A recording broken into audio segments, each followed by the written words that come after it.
If you're hearing this, it means I didn't delete the folder in time. I'm not saying that to be dramatic.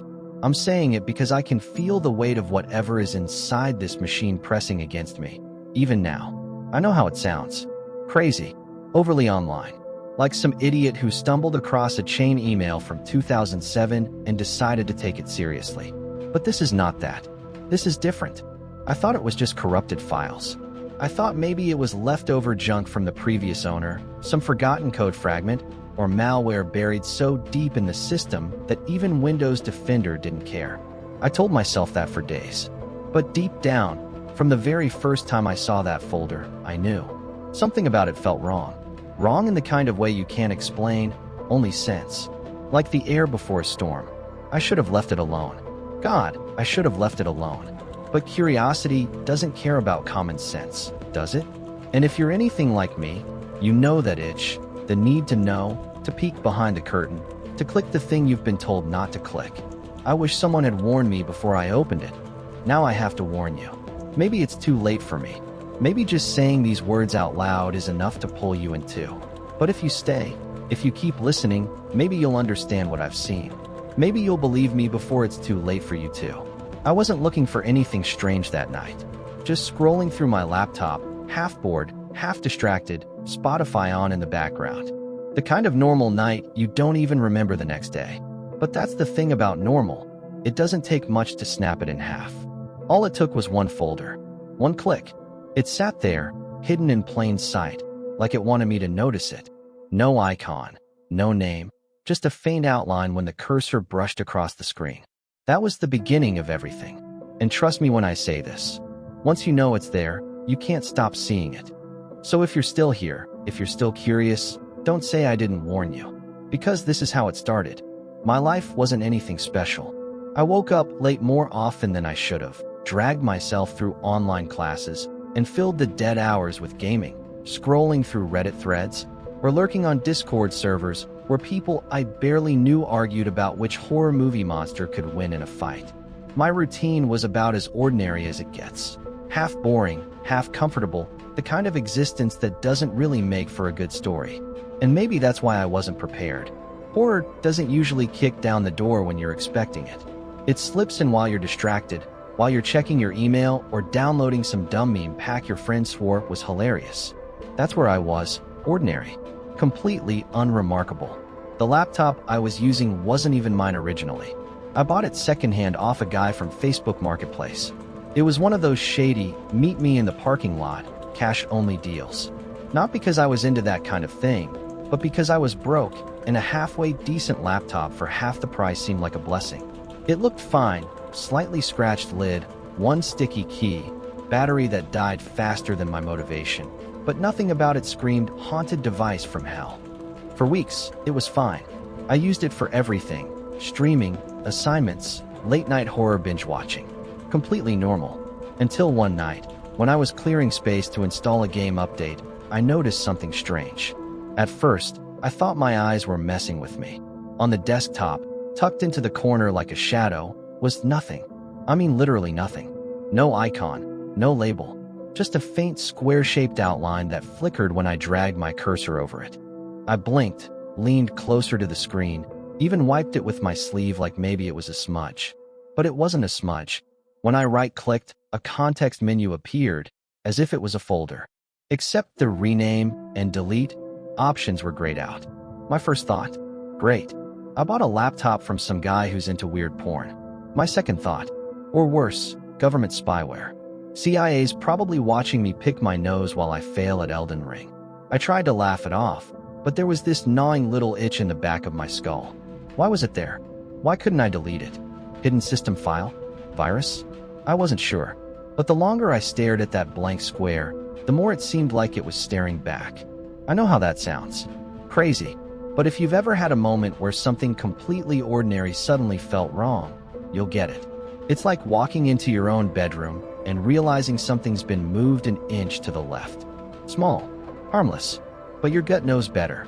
So, like an idiot, I hovered over it. My mouse sat there, trembling, as if the cursor itself knew better. And I swear I almost closed the laptop right there. Almost. Instead, I double-clicked. That was mistake number one. Look, I could tell you what I saw in there, but not yet. You wouldn't believe me, and honestly, I didn't believe myself. All I knew in that moment was this: I shouldn't have opened it. And yet, of course I did. Because who can resist the thing they're not supposed to touch? And that was the moment my normal life cracked, like glass under a hammer. When the folder finally opened, I expected nothing. Maybe an error, maybe an empty directory that would prove it was just some glitch. But the second the window expanded across my screen, I knew I'd made a mistake. Inside were more folders. Not one or two, but dozens, each stamped with names that made my skin prickle. Room_3. Subject_X. Test footage. Do_open. The kind of labels you'd expect from some government lab leak, not a used laptop bought in a parking lot. I clicked on Room_3 first. What else do you do when someone tells you not to press the red button? Inside were image files. At least, they were supposed to be images. Most were corrupted, thumbnails glitching into jagged colors and gray static. But a few loaded. And God, I wish they hadn't. One showed what looked like a concrete room, bare walls, and in the corner, something. I couldn't tell if it was a person or just a shadow shaped like one. The figure was blurred, but the longer I stared, the more it seemed to sharpen, like my eyes were adjusting to details they weren't meant to see. Another image was clearer, a face, close to the camera, eyes wide and glassy. Except half the skin seemed missing. Not blood, not gore, just blank, smooth absence, like someone had erased parts of them with an editing tool. I closed the file so fast my hand hurt from slamming the trackpad. Still, curiosity pulled me into the next folder, Subject_X. It contained audio files, each labeled by date. I picked one at random, hit play, and nearly dropped my headphones when static hissed into my ears. For 30 seconds, nothing but noise. Then, faintly, beneath the static, a whisper. At first, I thought it was in another language, but as I replayed it, a word slipped through the distortion: my name. I yanked the headphones off like they'd burned me. I sat there, staring at the paused player, the timestamp frozen at 0:31, my chest tight. There was no way. I convinced myself I misheard. Maybe the brain just finds patterns in chaos. That's all. But I couldn't shake it. Against every ounce of reason, I clicked on the file labeled do_not_open, and it opened instantly. No lag, no static, just a video player launching full screen before I could stop it. The video showed another concrete room. Same walls as before, but this time the camera was fixed, like CCTV footage. A metal chair sat in the center. Empty, at first. Then, frame by frame, something flickered into view. A man, or the remains of one. His head hung low, his arms tied down. He jerked suddenly, violently, as if he'd been shocked. The screen cut to black, then back to the chair, empty again. I tried to close the player. It wouldn't. The controls didn't respond. The video ended on its own, leaving me staring at the reflection of my own face in the blank screen. That's when I noticed something that made my stomach drop. A new folder had appeared. It wasn't there before. Its name? My full name. First and last. I don't care how tech-savvy you are, nothing prepares you for that. I'd never entered my name on this laptop. No accounts, no personalization, nothing. And yet there it was, sitting on the desktop like it had been waiting for me. I didn't open it. Not then. Just seeing it was enough to make me slam the laptop shut and sit in the dark, heart pounding. I wish I could say I deleted everything right there, factory reset the drive, tossed the damn thing in the trash. But I didn't. Because the moment you see something like that, you need to know more. Curiosity, fear, obsession, it all blurs together until you can't tell which one is driving you. Even now, I can't describe everything I saw that night. Some of the images are burned into my mind. Yes, but there's one in particular, one I still can't talk about without feeling sick. Maybe I'll get there later. Maybe not. Some things are better left unseen. What I can tell you is this. That was the night I stopped sleeping normally. The next morning, I told myself it had just been exhaustion. Too much caffeine, too many hours staring at a screen, too much imagination leaking from all the creepypastas I'd been binging lately. That had to be it, right? But when I opened the laptop again, the folder was still there, sitting innocently in the corner, like it hadn't terrified me half to death the night before. I decided I was done. I dragged it to the recycle bin, emptied it, and exhaled like I'd just finished an exorcism. Except it came back. At first, I thought I hadn't clicked properly, but no. Seconds after the bin cleared, the folder blinked back onto the desktop. Same faint outline, same smug little presence. I tried again, and again. It didn't matter. Delete, restart, even a manual system scan. Every time, it reappeared. That was when the other stuff started. Programs opened on their own. Chrome tabs loading random strings of numbers. Notepad files with lines of gibberish. My webcam light flickered at random, glowing for seconds before dying again. And once, while I was scrolling Reddit, the cursor moved on its own, dragging across the screen like an invisible hand was guiding it. I told myself it was malware, a virus, some elaborate prank left behind by the last owner. That explanation was easier to swallow than the alternative, that the thing was aware of me. Still, I needed someone else to see it. So I invited my friend Jay over. "Dude, it's just a junk file," he said, after I showed him the hidden folder and its impossible behavior. "You probably downloaded something sketchy. Stop watching ghost videos and update your antivirus." "It's not that," I insisted. "Watch this." I pulled up one of the audio files from subject_x, the same one with the static and whispers. Jay leaned back, arms crossed, skepticism written all over his face. But the second I hit play, the static surged through the speakers, louder than I remembered. 30 seconds in, the whisper came again. My name. Clearer this time. Jay frowned. Okay, that was weird. But maybe it was coincidence. Like, the sound just kind of sounded like your name. Then the whisper came again, louder. And it wasn't just my name this time. It was a full sentence. "He can hear us too." Jay shot up from the chair, eyes wide. "What the hell was that?" "I told you," I whispered. My palms were sweating, and for a second, I felt vindicated. Finally, someone else had heard it. But before I could savor the moment, the audio warped, static swallowing the voice, twisting into a garbled laugh that definitely hadn't been there before. Jay backed away, shaking his head. Nope, I'm not doing this. It's a virus. Some creepy ARG crap. You're freaking yourself out." He left not long after, muttering about me, going full conspiracy. And maybe he was right. Maybe it was a virus. But tell me how a virus changes its files depending on who's listening. Tell me how it calls you by name. After Jay left, I tried deleting the entire directory again. This time I even dug into the registry, ripping out every trace of it I could find. For an hour, I felt victorious. The desktop was clean, the files gone. Then, around midnight, I heard it. The faint click of the laptop waking itself up. The whir of the fan spinning to life. I hadn't touched it. I hadn't even been near it. I turned in my chair just as the screen lit, bathing the dark room in pale light. And there it was, the folder, already open, its subfolders spilling across the screen like they'd multiplied. New ones. Dozens of them. Each one bore my name. Over and over. Sometimes full, sometimes misspelled, sometimes with numbers after, like I was one in a sequence. I couldn't breathe. My hands hovered uselessly above the keyboard. And then the audio started playing on its own. No headphones this time, just the laptop speakers filling the room with static. The whispers returned, layered over each other, dozens of voices rising and falling until I could make out fragments. He sees. He knows. Not yet. Not enough. I slammed the lid shut, heart pounding, but the voices didn't stop. They bled out from the machine, muffled but still there, until finally, mercifully, they cut out. I didn't sleep that night. Not really. I lay in bed, staring at the ceiling, listening for any sign of that static.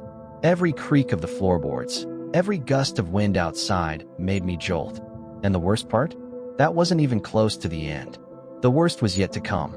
I didn't sleep for 2 nights after the laptop started acting alive. On the 3rd morning, I opened my browser and typed things I wished I'd never need to type. Phantom folder, ghost file, hidden folder calls name. Results were messy, Reddit posts, dead links, obscure message boards. But scattered among the noise were accounts that read like mine. Reddit threads were the obvious starting point. r/nosleep had theatrical stories, but deeper I found smaller communities. Tech subreddits with anxious comments, an archival forum cataloging corrupted drives, and a tiny, digital folklore board where users shared screenshots and audio. People exchanged vocabulary, phantom folder, ghost file, digital Bloody Mary. The phrase made me smirk at first, then it made my skin crawl. Screenshots showed impossible behavior, folders reappearing after deletion, files regenerating after formats, and file names that included personal details. One user uploaded audio that, after multiple plays, shifted and included a whispered name.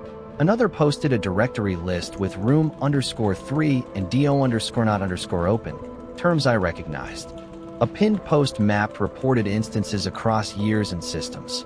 Windows, Mac OS, Linux, none were immune. The moderator compiled timestamps and transcripts. Some entries were pranks. Others had a tone of raw sincerity. One poster wrote, "I burned the drive. It came back. Don't open the thumbnails." That line lodged in my head. The pattern was chilling. People treated it as technical, then personal. Threads moved from commands and antivirus tips to warnings and rituals. How to isolate a file, what not to say, how to burn evidence without letting it copy. The community developed rules, a folklore made by coders and sleepless lurkers. An account named Paperbird posted methodical notes, dates, terminal commands, VM snapshots. They said the folder replicated across virtual machines and altered file names to match local details. Their last post warned, "Don't engage. Don't rename. If it says your name, don't answer." Hours later, the account disappeared. That sentence haunted me. Forums are theater and confession. People joked about summoning a file like Bloody Mary, but jokes often ended with panicked clarifications. One user teased, "Type your name into a terminal," and another replied, "We stopped after someone found their childhood home in a file name." I saved screenshots into a folder I labeled evidence. Part study, part talisman. Private messages were grim. Most ignored my queries. A few replied with clipped help. One sent an audio clip and a line beneath it. "If the folder found you, it's already too late." The clip's timestamp matched when the account went silent. Learning others' failures did not calm me. It expanded the problem. There was comfort in numbers, proof I wasn't alone, but also new terror. These accounts suggested a pattern, and that pattern implied rules. It implied this wasn't random corruption, but something adapting to attention. The community had in-jokes and rituals that felt ceremonial. Don't reply to text in an unknown font. Don't rename a file directly. Avoid running playback with headphones. They invented tests, ways to trick the folder, but for every success someone posted, another comment told of a mistake and its cost. When I closed the laptop that night, I had a map of mistakes and a folder of screenshots. I told myself collecting data was rational, but the forum's warning echoed. If the folder found you, it's already too late. Overnight, that line folded into everything I did, into the tremor in my hands. I had become another node in an online pattern. The conspiracy wasn't a headline or a single hacker's prank. It was a scattered, whispered thing threading through message boards and private messages. Knowing others had seen the same signs made me feel less alone and more exposed. The worst part was one user, after their last warning, went silent. The thread stayed open with guesses, but no one knew. That disappearance hung over me like a question I couldn't close. It turned curiosity into dread and made the folder on my desktop feel less like a file and more like something already observed by others, and by whatever watched from within. I began to behave differently. I stopped using external drives, unplugged my network at hours, and checked timestamps obsessively. Every notification made my heart jump. Every null result felt like a reprieve that could end. Friends called me jumpy. I joked it off, deleted the joke. The forum's rituals mutated into compulsions. Reading their mistakes felt like both warning and blueprint. Followed closely, it might keep you safe. Misread, it might be the reason you never log off again. It started with the noises. I'd play one of the corrupted audio files late at night, static, layered whispers, and then I'd hear the same pattern, faintly, in my apartment. At first, I blamed my imagination. Thin walls, insomnia, paranoia from too many nights on creepy forums. But one night, after pausing the file, the whispers kept going. I pulled my headphones off. The sound wasn't in the laptop. It was in the room with me. I told myself it was tinnitus, a trick of nerves. I even laughed, half-hearted, trying to scare the fear away. But when I turned on the ceiling fan, the whispers changed pitch, as if reacting, weaving into the fan's rhythm. That was when I unplugged everything, sat on the floor, and waited for silence. It came eventually, though too late. Something in my apartment had started echoing the folder. Days blurred. Sleep became shallow and fractured. When I finally collapsed one evening, the laptop woke itself, screen glowing, fans whirring. I remember groggily looking over from bed and seeing my own face on the display. The webcam light was on. It was streaming my room, in real time, to a window I hadn't opened. My body froze. There's a special kind of fear in watching your own movements mirrored on a machine you don't control. I waved. The screen waved back, half a second delayed. I yanked the power cord, slammed the lid. But the glow seeped through the cracks, humming like a heartbeat. The folder had grown. Subfolders stacked like nesting dolls. Their names were no longer cryptic. Now they were specific. The first one I noticed read my_room_01. Inside were video files. My room, my bed, my cluttered desk. Footage from angles no camera should have captured. I thought maybe I was sleepwalking, filming myself, some dissociative fugue. But the timestamps were wrong. Some were dated months ago, before I'd even owned the laptop. Others carried dates that hadn't arrived yet. That's when I saw the file. 03_17_2025.mp4. My stomach nodded. That was tomorrow. I hovered over it, shaking. Rationality begged me not to open it. Horror begged me to. I clicked. The video loaded into a player I didn't recognize. For 10 seconds, nothing, just a still image of my door. Then it swung open. A figure entered. I can't tell you what I saw next. Not because I've forgotten, but because you wouldn't believe me if I showed you. Maybe the image was corrupted. Maybe my brain tried to shield itself. But what I saw didn't fit into any shape the human I should understand. I slammed the window shut. The file name regenerated. Same date, same length, as if daring me to watch again. The contrast between my daylight hours and nights became unbearable. By day, I'd scroll Reddit, microwave ramen, tell myself I was fine. By night, every shadow of my apartment felt staged for the next file. I covered mirrors, taped over the webcam, rearranged furniture, but the videos always adapted, as if mocking my efforts. One evening, exhausted, I thought, what if I deleted tomorrow? The idea was insane, but the folder had already twisted sanity. I highlighted the file. Hit delete. Confirmation prompt. Gone. Relief flooded me, until I reopened the folder. Now, instead of 03_17_2025, there was 03_18_2025.mp4. The folder wasn't just tracking me, it was scheduling me. I couldn't stop watching. Curiosity was a knife I kept pressing against my own throat. Every file was a future, some mundane, me boiling water, scrolling aimlessly. Others darker, me shouting at someone unseen, me waking to scratches on my arm, me staring blankly into the webcam. The worst were silent. Minutes of still footage, waiting for something that never came. Or maybe it hadn't happened yet. At times, the files reacted to me in real time. I'd shift in my chair, and the playback would stutter, then catch up, showing me sitting exactly as I sat, even though the timestamp belonged to next week. Watching myself from the future erased any last tether to reality. The boundary between surveillance and prophecy blurred. The apartment shrank around me, every corner a possible lens. I stopped inviting friends over, stopped answering calls. How could I explain that my laptop was leaking tomorrows? That the walls were listening? I tried to prove it, recorded my own screen with my phone. But when I played the phone footage back, it was blank. Just static, like the folder refused to be duplicated. The evidence erased itself. Sleep became impossible. Every creak of the building reminded me of the whispers. Every notification sound felt like the folder nudging me closer. Even silence wasn't safe. Silence only meant another video was waiting. The last time I checked, there were files stretching weeks ahead.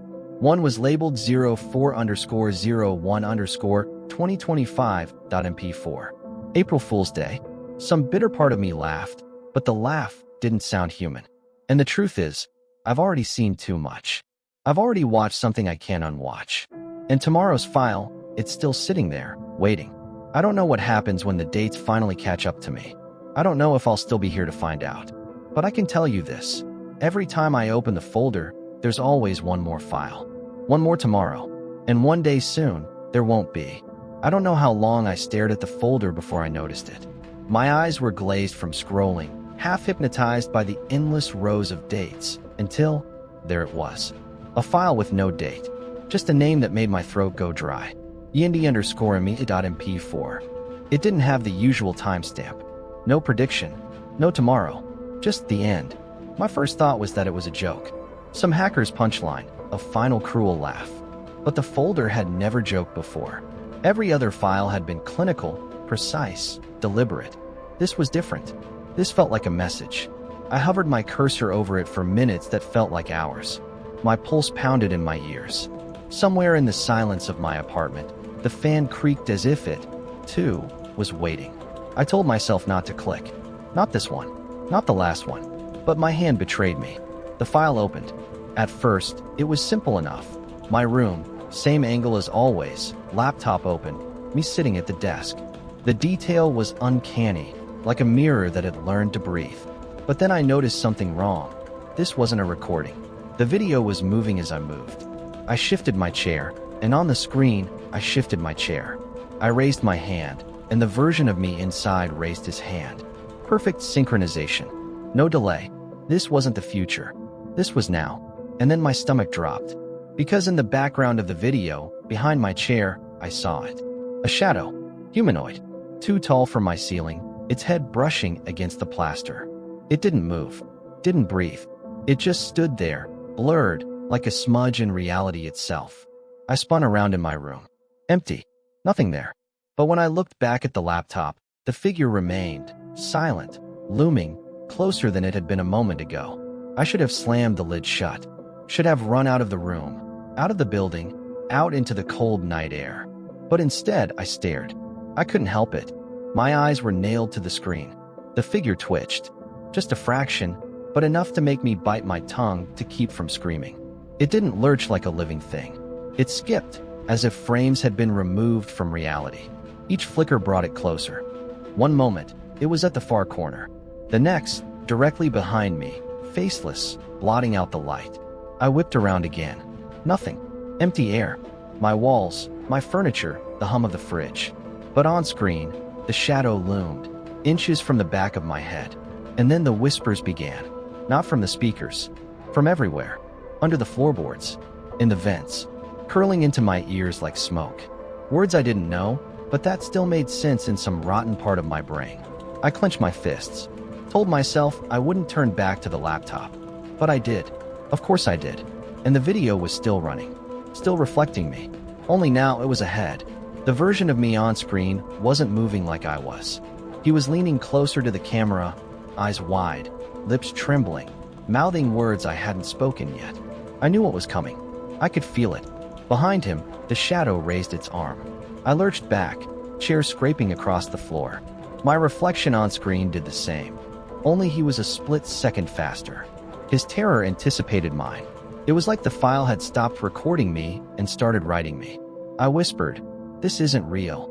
And my on-screen self whispered it back, perfectly in sync.